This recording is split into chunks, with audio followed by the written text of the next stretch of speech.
Rupanya saraf tersepit ni senang je nak terlepas semula. Tapi ramai orang lambat sedar sebab mula-mula dia datang macam sakit biasa je. Sengal sikit kat punggung, pinggang rasa ketat, duduk lama rasa tak selesa.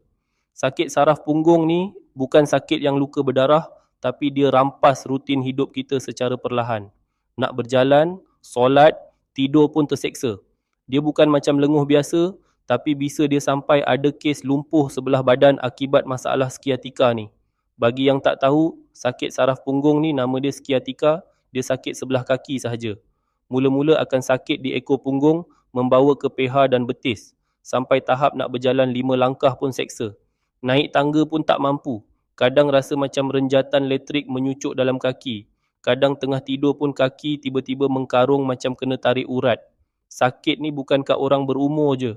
Orang muda yang kerja duduk di pejabat pun boleh kena. Wanita hamil pun boleh kena. Malah orang lelaki yang suka letak dompet kat poket belakang seluar pun boleh kena.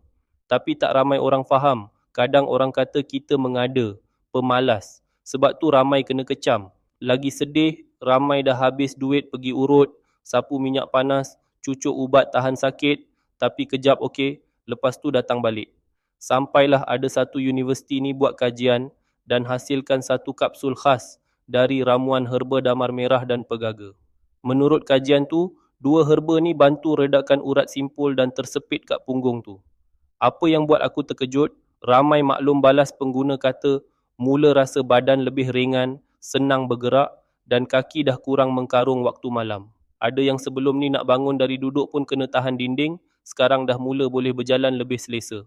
Sebab tu kalau kau jenis, duduk lama terus mencucuk sakit punggung menjala ke kaki, kaki kebas atau rasa renjatan elektrik, jangan tunggu sampai jalan pun dah heret kaki baru nak cari ikhtiar.